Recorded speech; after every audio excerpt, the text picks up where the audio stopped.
Okay, we'll call this meeting to order. Jen, would you please do roll call? Tom McDonald, Here? Anita Matt, Jennifer Finley, here, Jim Molitor, Here. Carol Langford, That was me again. Yep. Glenn Kitty, Here. Bing Matt, Here. Ellie Bundy, present, Martin Charlo, Present. Mike Dolson, James Steele Senior.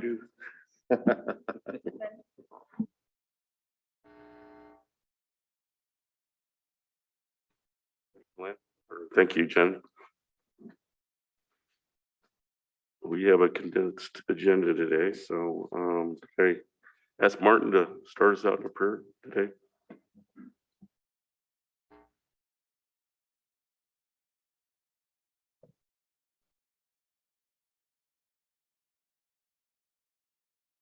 Thank you, Tom.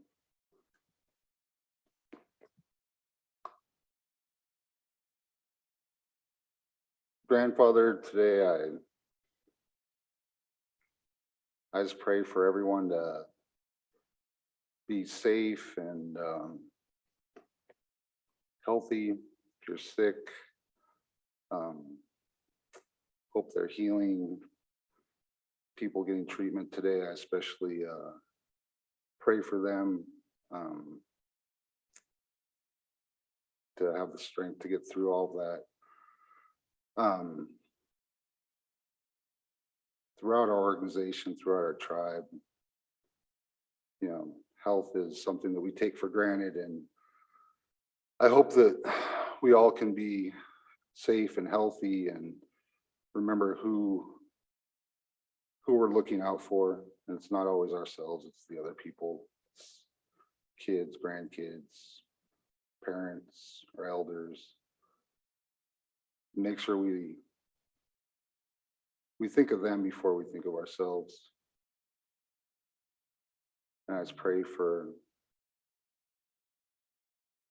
everything that we have, everything that we're gonna have, and even the things we've lost. All those are really important to remember, or try to remember, or learn. I hope that we can keep those things in mind as we go forward. And if you don't know things, learn them and embrace who you are as a tribal person. And like everything else, we'll get through this, and we're always resilient. And just pray for everyone's families. Limits.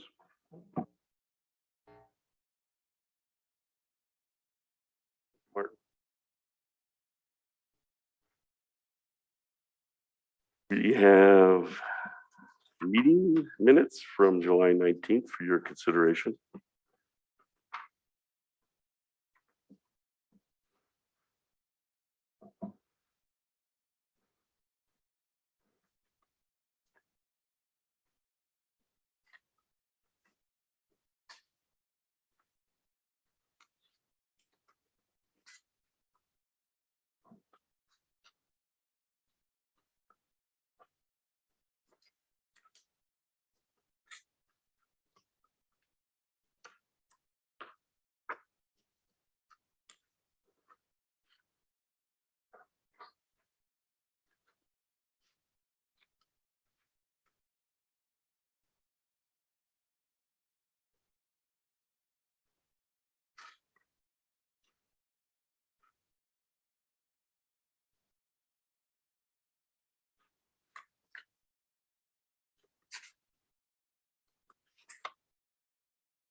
Mr. Chairman, I seen last Tuesday when I was absent that that we had Moses Brinkley visit with the council. He mentioned that there was going to be a donation to the tribe. Was there? Did he elaborate on that? Sure thing, Lynn. I was in absence of any other charges if we had something that we didn't charge. So if they're on tribal land or if they're at the resort, we'll have a fee schedule for them, we'll charge them. But absent that, he was suggesting that if we didn't have any fee schedule, they would like to make a donation in Oh, okay. place of that. All right. Not to say that they couldn't do both. Make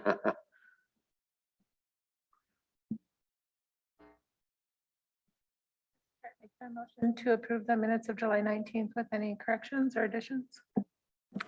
Motion by Ellie to approve the minutes for July 19th with any corrections. Second by Bing to approve the minutes for July 19th with corrections. Any further discussion? Seeing none, all those in favor, show of hands.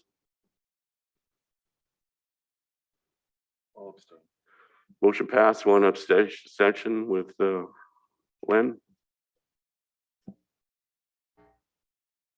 Okay, we have a very aggressive council schedule today for a half day because of our commitment in the afternoon. So is there any additional items? We have 2 walk-ins, and then we'll have to limit the walk-ins to 5 minutes apiece. So is there any other additions?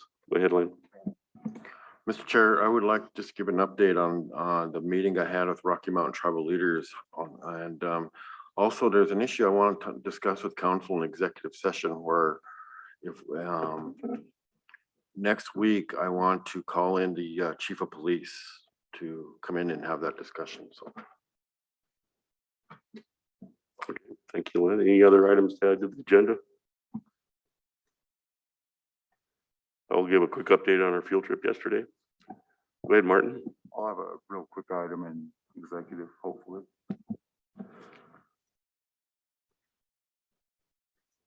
Any other items? See none, I'd entertain a motion to approve the today's agenda with additions. Motion by Martin. Second by Bing. Any further discussion? Seeing none, all those in favor, show of hands. Unanimous.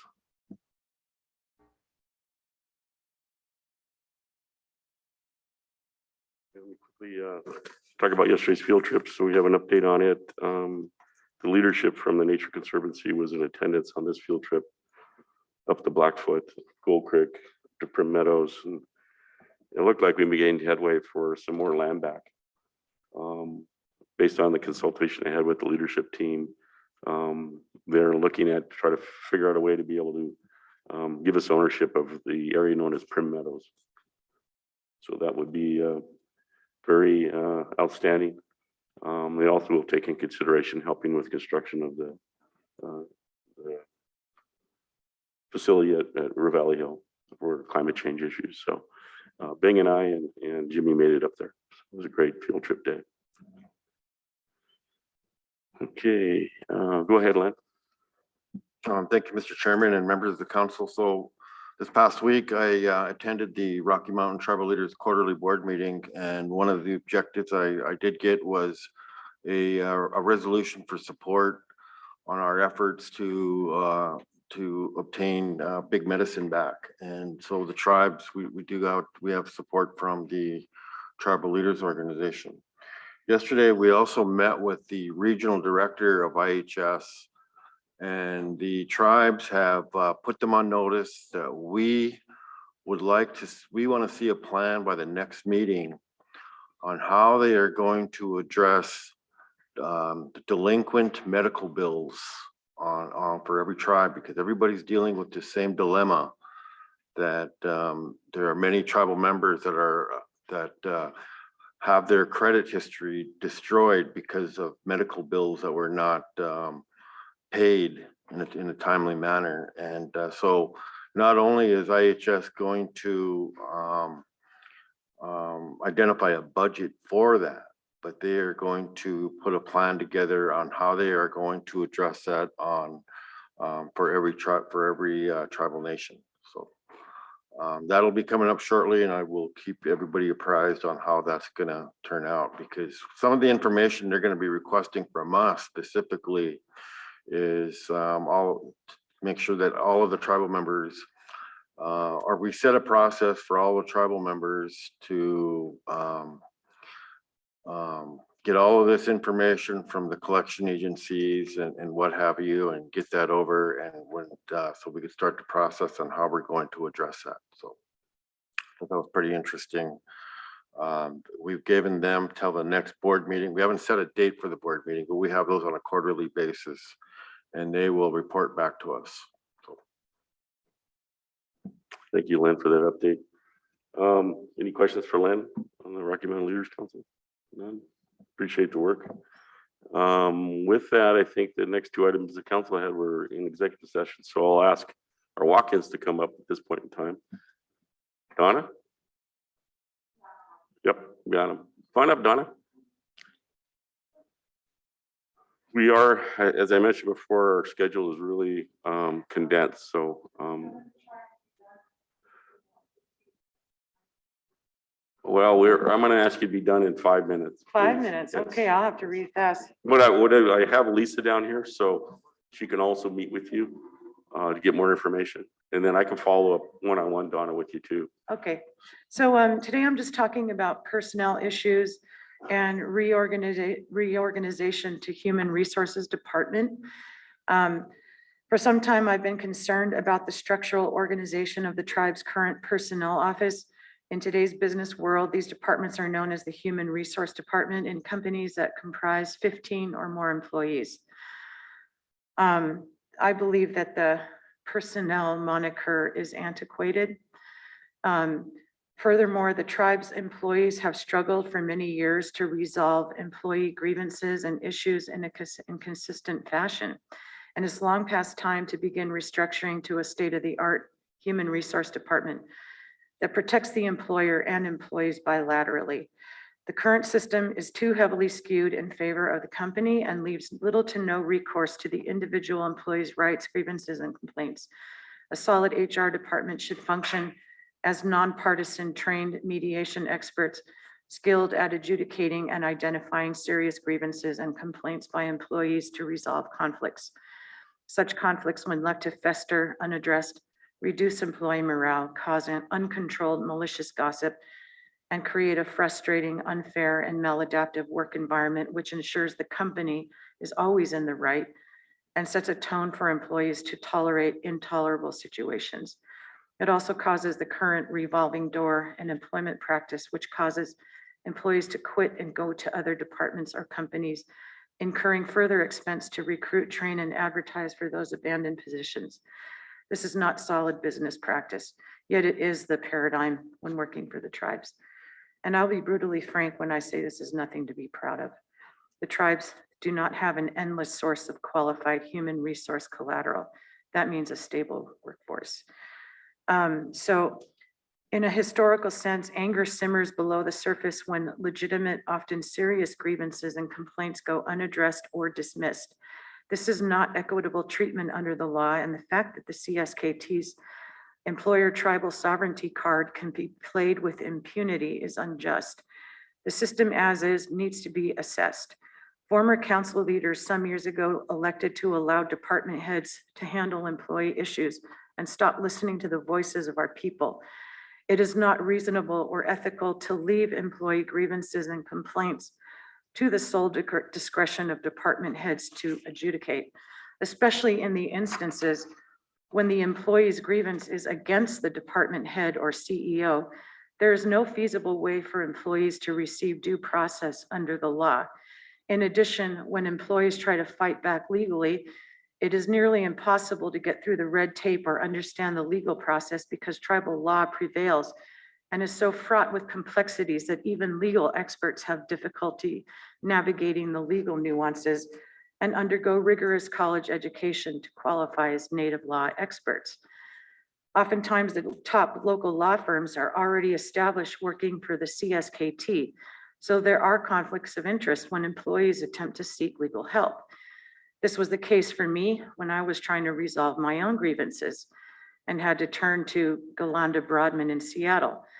When we consider that most tribal employees do not have the resources or capability to navigate the tribal laws or an effective process to air legitimate grievances and complaints, the tribes seem to have invincibility to operate unfairly and with absolute impunity.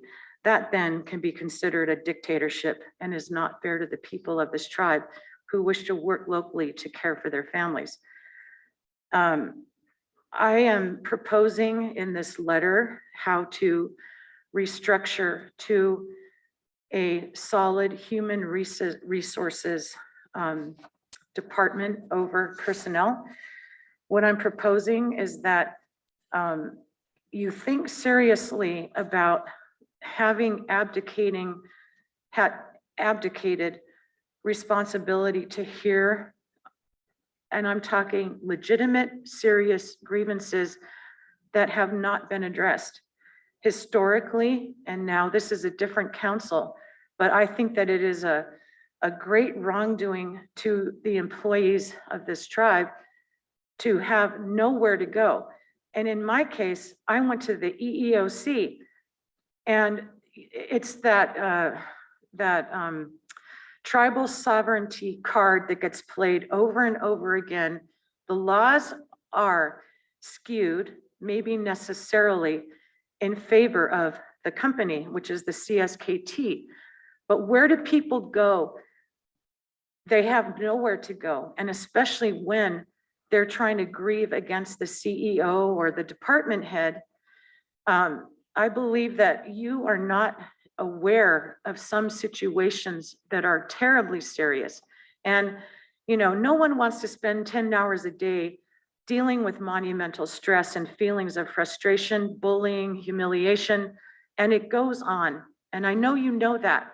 And I know that some of us here have experienced this. And there has to be a way to solve it.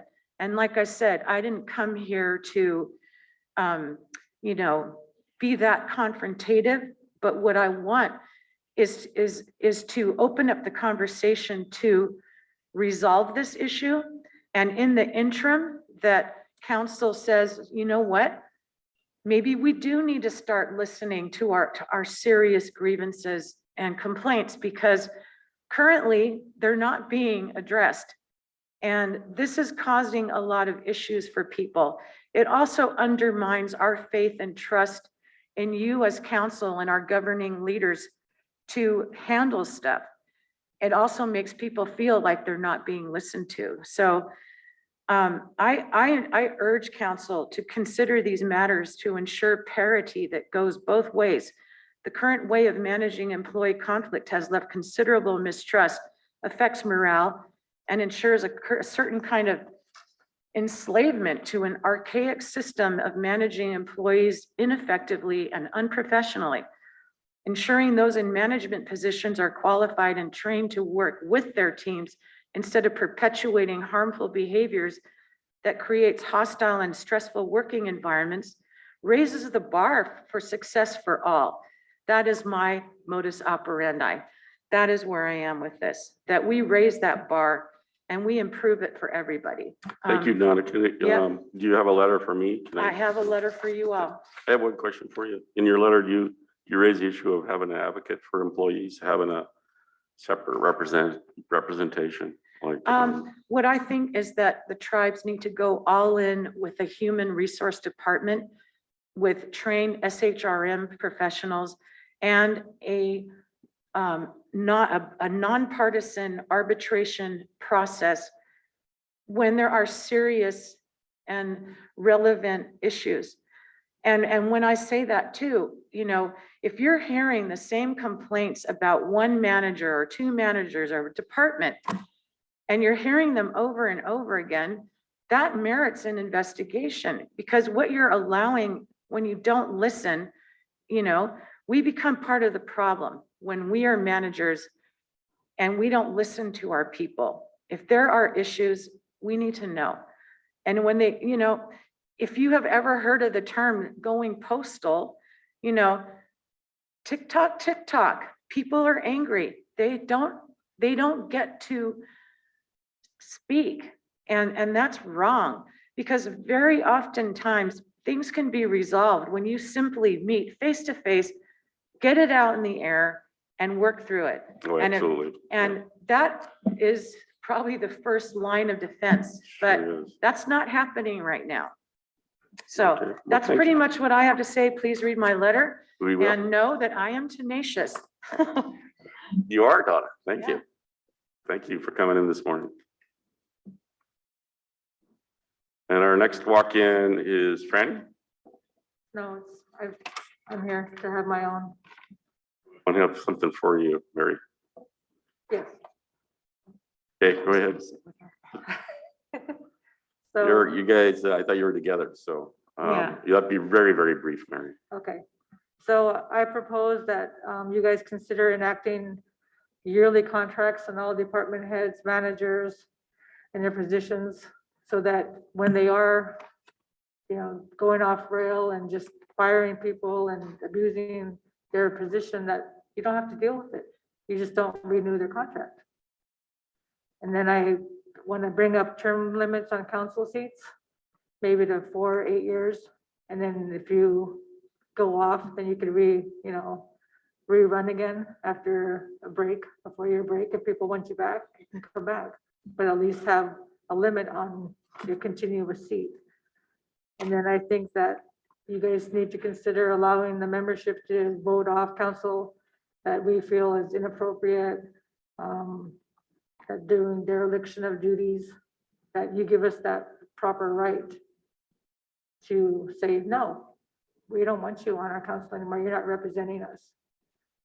And then I think Brian Miller needs to be addressed for his best employee in Big Arm quit because she was just so fed up with his. I'm gonna have to, Mary, keep real general. Was there a specific, not in that particular one? We could talk one-on-one on that, but is there any other highlights you're mentioning? Well, just, and you guys taking back your power of policies, changing policies, you guys are the ones that we need to go to fix things, not this department, that department, because people get shoved around and nothing gets done. They get wore down, they give up. And that's not what we want from people that care.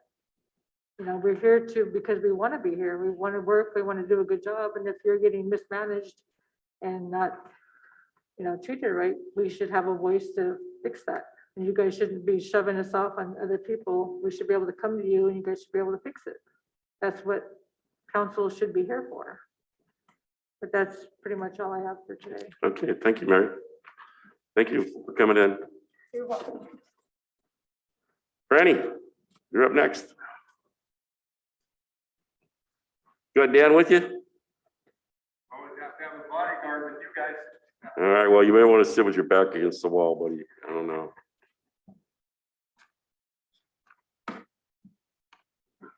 Good morning. Morning, Dan. Morning. Again, I gotta remind you, you got 5 minutes. Is that Indian time? Okay. So what I'm here today for is I would like to ask why that tribal members are not given the opportunity, in my opinion, an equal opportunity with other tribal members from other tribes and non-tribal members. And what I'm referring to is firefighting. Obviously, it's firefighting season. We haven't had any fires, so obviously we're looking for work. And I see Oklahoma Type 6 engines running around.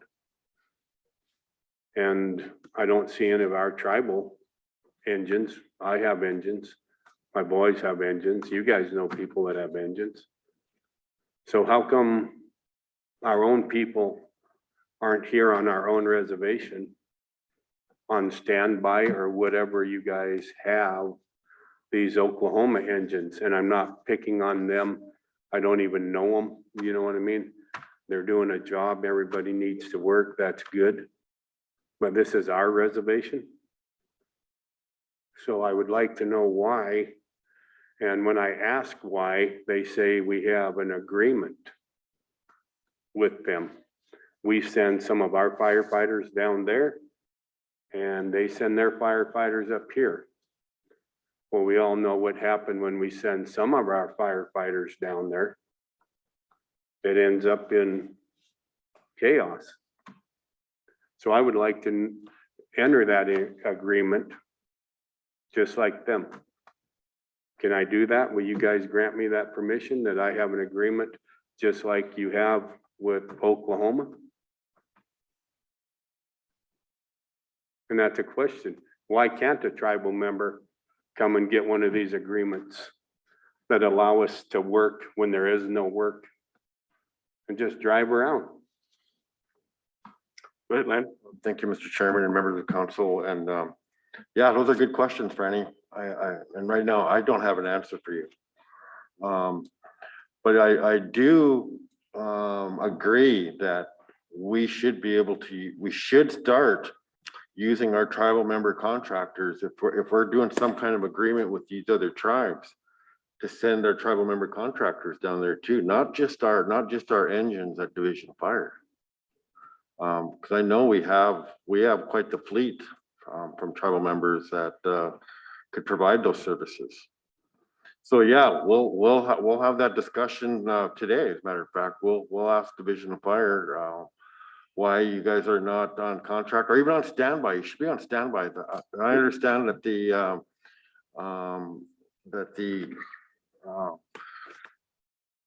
fire or the season can be hotter and drier, and so yeah, I agree. We just need to put you on standby and get you guys back on the payroll. Well, thank you. And that's exactly what, in my opinion, should happen. We should look after our own first.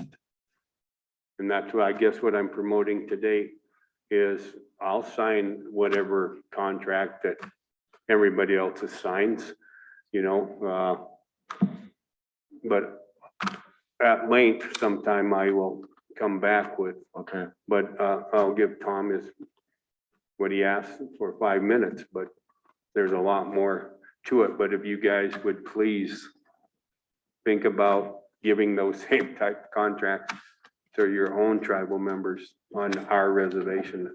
Oh, we agree with you 100%, Franny. So I'm not familiar with the mutual aid agreement with Yeah. Oklahoma. It's a government mutual aid. Usually they try to hit the off season.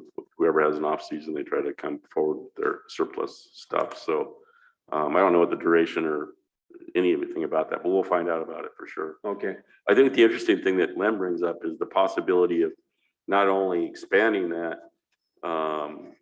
differently or canceling it is can we call our contractors Right. part of our government? right. So that, it's not limited to just our employees that might be working at fire control. Could it be open up to our tribal contractors to Okay. go down there under that mutual aid agreement? Yeah. That extends the season for Okay. everybody. That's all Right. I'm asking is that you guys start making things fair for our own tribal members. So when you're in the fire business, it's really critical to be able to hit the hot spots. You'll move around the country, provide the Right. resources where it's needed. Goes for any contractor, Yep. goes for any government worker.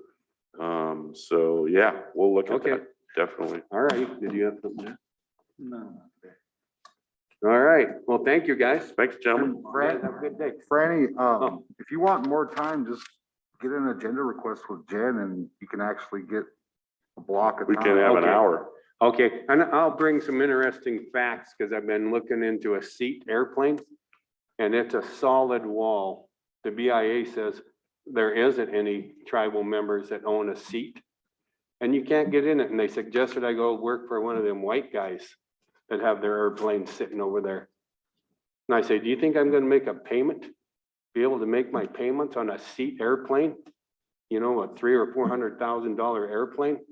Working for somebody else. But that's another issue and I'm over my 5 minutes, but look around fire control and tell me what you see there. Tell me if you see any tribal member, big dollar equipment. And how easy it is to get into that little group. Thank you, Franny. Okay, thank you. Okay. Next, Brian Upton, Greg Spar. Greg, come on up.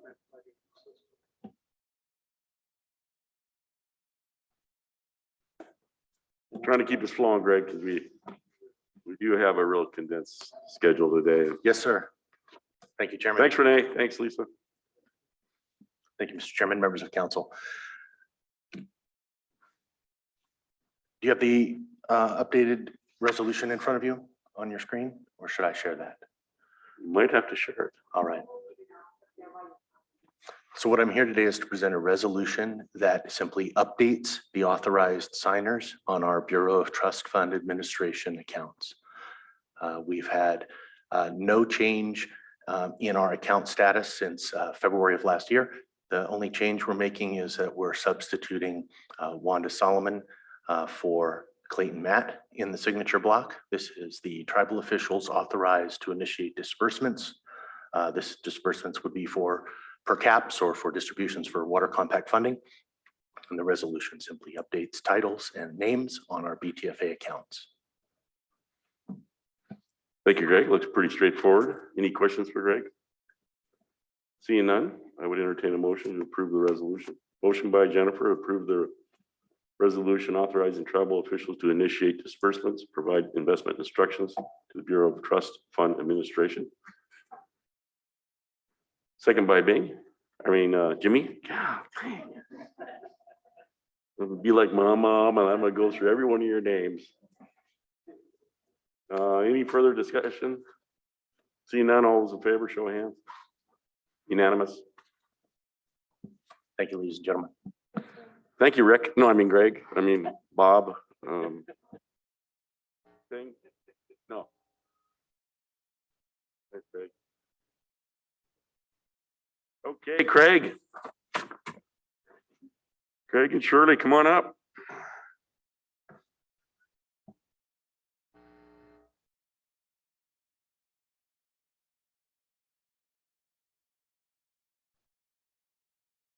Get a push button, Craig. Yeah, thank you for letting us come and meet with you today, Council. I'd like to introduce Patrick Uwaki, who's with the Flathead Central Committee for the Democrats, and he'd like to introduce our campaign, our House District 93 representative. Again, yes, my name is Patrick Uwaki. I am the vice chair for the Flathead Reservation Democratic Central Committee. We are in our first year. We're still baby yet, but we've been created to ensure that the Flathead Reservation tribal community has a voice in the Montana State Party. And I'm here to introduce Shirley Azzopardi. She is the Democratic candidate for House District 93. Shirley wants the tribal council to know and the tribal community to know that she deeply respects the treaty rights of the Hellgate Treaty and the self-governance ability for the CSKT to self-govern themselves, as well as other topics of tribal sovereignty. And she wants to ensure that she's working for the tribal community here in a way that ensures that their voice is heard, preserves their rights, and offers an opportunity to ensure that the issues that face here are heard at the state party. Also, Shirley has experience as an educator, working 28 years as a special educator in the St. Ignatius district, where her sons, who are 22 and 24, graduated out of St. Ignatius. She also has a husband who they've shared the Ronan and St. Ignatius life here in the Mission Valley in Flathead Reservation. Some of her major issues that she wants to focus on is expanding Indian education for all, also protecting and ensuring our public schools in the state have the funding that they need, as well as ensuring that the Montana Constitution is preserved. So it would be my honor to introduce Shirley Azzopardi. Thank you. Thank you, Patrick. Shirley, welcome. Well, thank you. And like I say a lot, it's really an honor to run for this position. And it was a big decision. And sometimes it feels like a really big uphill battle, and sometimes it feels like I have lots of support. But you know, the things that Patrick said are true. You know, I also voter rights. You know, our 2020 legislative session passed a lot of voter suppression laws, and we all need to be on our toes. And, I hope for anyone's support, and tell your friends, your cousins, your grandmother, your mom, your dad to vote for me. And so I would like to, I feel like one thing I bring is that I've been in public schools and being a voice for a lot of people who don't get hurt. And a lot of those people sometimes are tribal people, and a lot of them are poor. And those, that's what I want to be, is a voice for people who don't get hurt. So I really appreciate your time, and thank you. Shirley, I want to thank you for stepping up and running, because it's a challenge to find good candidates, and to step up and run in this particular geographical area as a Democrat is always a challenge. So I appreciated my due diligence to do research on you before I made my donation to you. So I really want to say you're an outstanding candidate, and I agree with everything that Patrick said, and you got a good person beside you there with Mr. McClure. So I wish you the best of luck. So yeah, I'm glad that there's competition. I'm glad that there's an opponent. I mean, that is one of the worst things here, is not, have an election decided in a primary, because there's no Democrat or Libertarian or Green Party candidate running. It's very tragic. One of the things I find with the people who don't participate is that I think the mail ballots are actually a good thing for people. I know in my family, if I didn't get them registered and sign up for an absentee ballot, they would not vote. The absentee ballot is the only way that they'll vote. And that's younger people that just aren't voting. And so I think that's a critical element for the Democratic Party, at least in this geographical area. Yeah, Patrick. Because you brought up voting and participation, and definitely my experience, I've been a get out the vote organizer here on the Flathead Reservation since 2015. Being able to rely on your own due diligence to ensure that your own community is participating is something that I'm experiencing more importantly in this election than previous elections. The organizations that are focused on this work aren't necessarily doing the activities that are need to get done in definitely Western Montana, in our Western Congressional District. So as an advocate for the tribal community here and to Tribal Council, to try to find within ourselves to find these solutions to get our community more participant. And as a resource for this community, I can provide some guidance too as well. That'd be great. We have an update on that. Is that today? No, next week. So we're looking at putting up more satellite offices for voter registration, et cetera, in some of the larger tribal communities like Pablo and Ronan.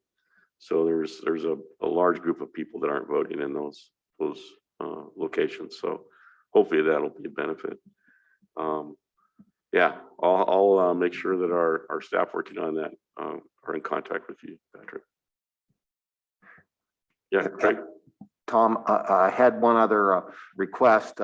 If we could, we've used your sign locations on the reservation for our political signs for our candidates in the past, and we'd like to do that again if we could. And I could meet with Louis McDonald and process that if that's your if you're willing to let us do that. Oh, absolutely. Okay. It's just a matter of coming in. Okay. Okay. We can make a motion to approve signs for Shirley on tribal land through the permit through Louis. Okay. That's what it's if that's what you need today.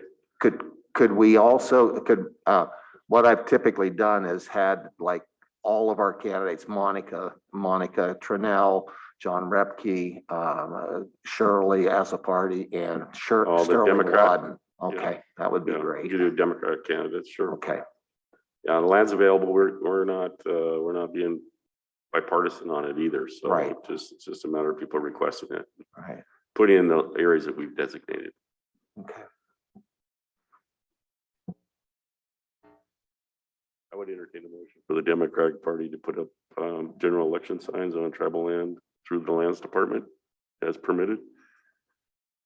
Motion by Jennifer, second by Jimmy. All those in favor, show of hands. Unanimous. Thank you. Thank you. Thank you. Have a great day. Thank you. Good luck.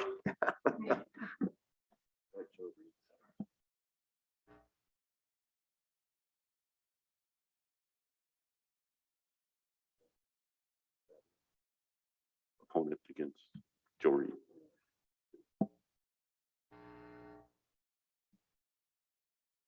Okay. We're moving right along. I can't believe it. Go Can we ahead, get Jennifer. Brian Upton? Brian, yeah, come on up.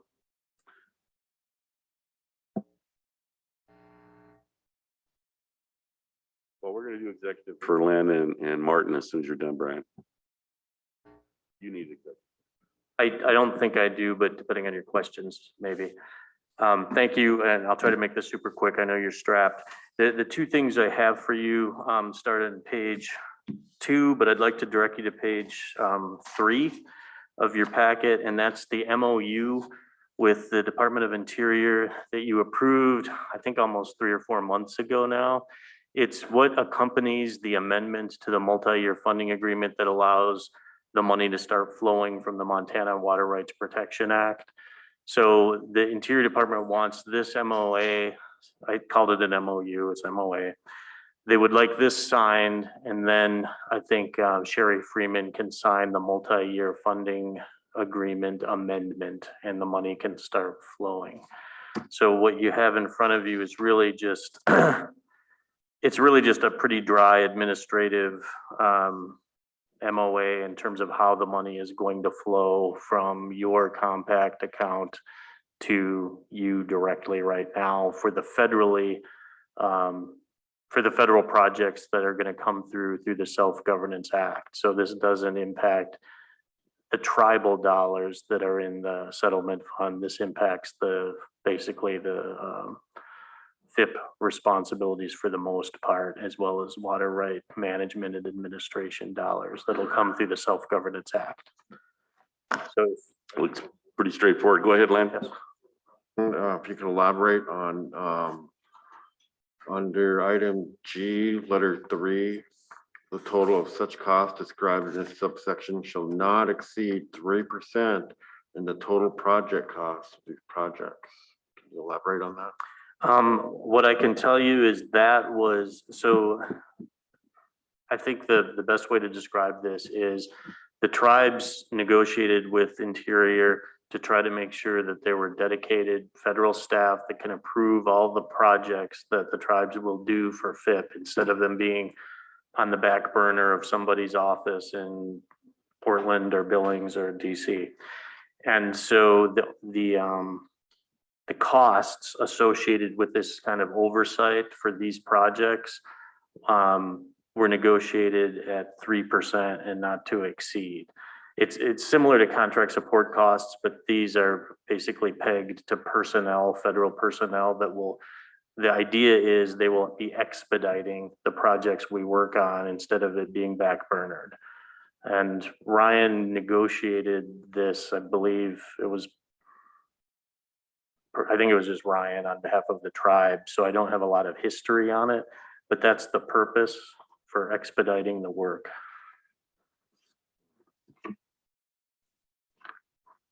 Any other questions? Seeing none. Entertain an action, a motion. Motion by Martin to approve the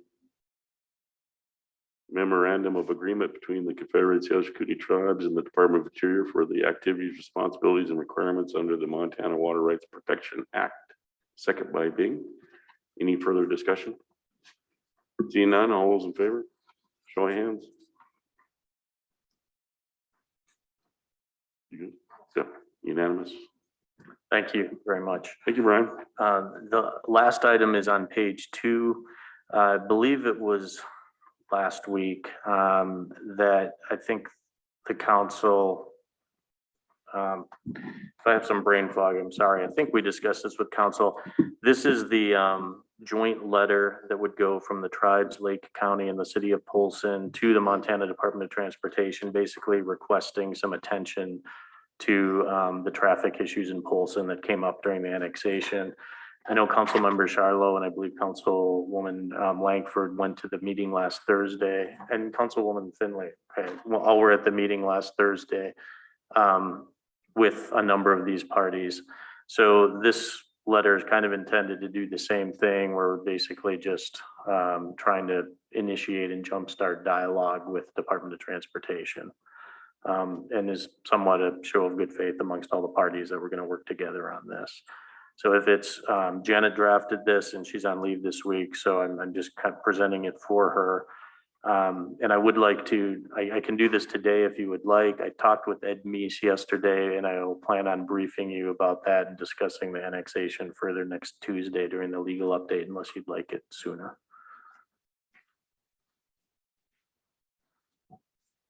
Mr. Chair, Go ahead, Martin. just the last paragraph where we're requesting a meeting with him. The meeting that we had up there was basically this, or was that meeting, I believe. So I think we should probably thank him for meeting with us and, you know, Ask for a follow-up meeting. yeah, if needed. I think that it felt like we had, Was the county there, Martin? I'm sorry, what's that? Was the county commissioners there? No, that was the one that was, Oh, none of the county didn't have a representative there? Okay. Well, we could reference that meeting from last week in this. yeah, I think that would be appropriate just to kind of thank him Sure. for meeting and then, you know, because, Good- Good idea, I didn't think about the commissioners. Thank you. yeah. Good idea to thank him for coming. I want to thank, what's her name though? The legislative gal Oh, was the catalyst. Go ahead, Jimmy. Yeah, Brian, I'm sorry I missed that meeting. I wanted to attend that because I had some issues with Highway 93 altogether, but if we have another meeting, let me know about it. I want to get to those. okay. Like there's some issues I want to talk about. And I missed last week's meeting as well, but we'll keep you in the loop. I expect there will be more.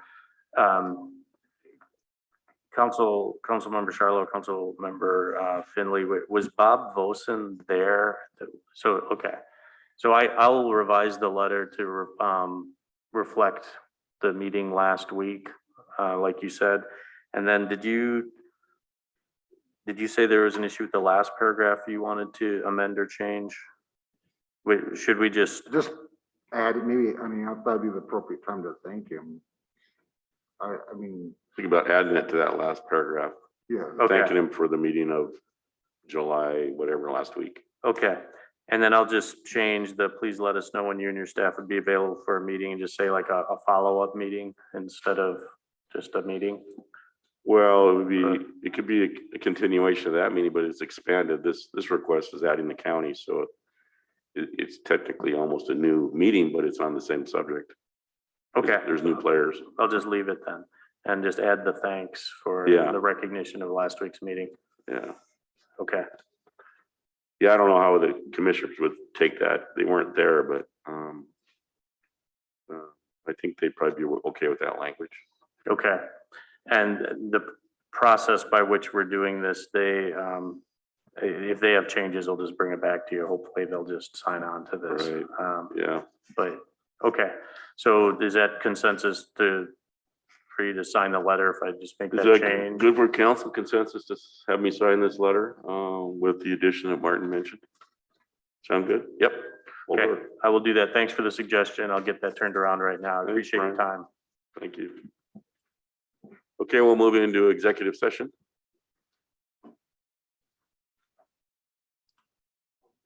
You're set? Okay.